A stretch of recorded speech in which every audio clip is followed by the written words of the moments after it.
Good day and welcome to another edition of the Military and Foreign Affairs Network. I'm your host, the Voice of Reason.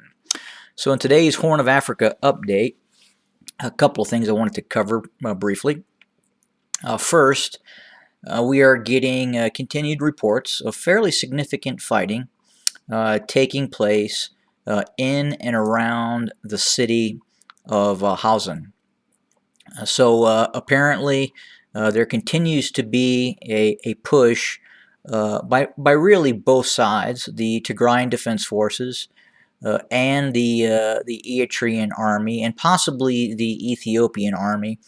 It is becoming increasingly challenging to distinguish the two forces as the Eritrean Army starts to adopt uniforms of the Ethiopian army in order to hide its presence inside of Tigray.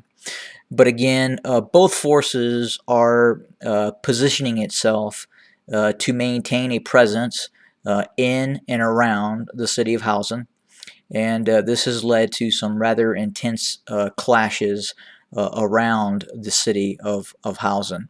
With Hausen, you're in a fairly strategic position in terms of having access to both major arteries, supply arteries within the Tigray region, and at the same time being somewhat close to some very large cities in a north-south direction in terms of Adigrat and Mekelle. But again, the fighting is reported to be fairly significant and intense, with both sides sustaining casualties. There's been reports of leadership losses on both sides in terms of at the battalion level leadership, but the casualties are continuing to climb, and we would estimate that casualties in the battles in and around Hausen in the last day or so have exceeded the hundreds. But the fighting will most likely continue as both sides have significant assets in the region. The Tigray Defense Forces obviously has positioned itself in central Tigray and can very rapidly move into the areas around Hausen, and then as do the Eritrean army and the Ethiopian army, with the Ethiopian army predominantly being based in and around Mekelle, north and south, and with the Eritrean army being based along an axis from Shire, Axum, Adwa, Adigrat, if that makes sense. But the fighting continues. I would suspect that we would see the Tigrayan Defense Force continue to adopt more hit-and-run tactics and not find itself in large-scale pitched battles with the Eritrean army, unless it absolutely would need to, in terms of itself being engaged in central Tigray and would have nowhere else to go. But I don't believe we have reached that point yet. Hausen is on the periphery of the main area of TDF control.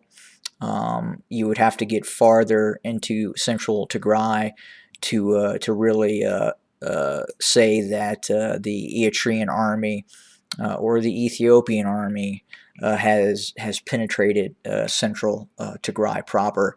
I would not classify Hausen as that, but again, the fighting is fairly intense and significant. What else is new? Well, on the military front, it would appear that the Oromo Liberation Army continues to achieve its ability to recruit volunteers. What we would define as high quality fighting age males, and that age range from 17, 18 to mid 20s. that are willing to partake in armed conflict against the Ethiopian government, and we know that is occurring.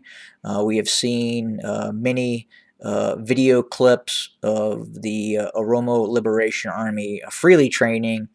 We know it is armed, and we also know that it has the capacity to maneuver in units of battalion sized, and frequently operates within the scope of company sized elements of anywhere from 80 to 150 individuals. The other issue at hand is it looks like the European Union will not be sending advisors to assist and help monitor and verify the validity of Ethiopian elections.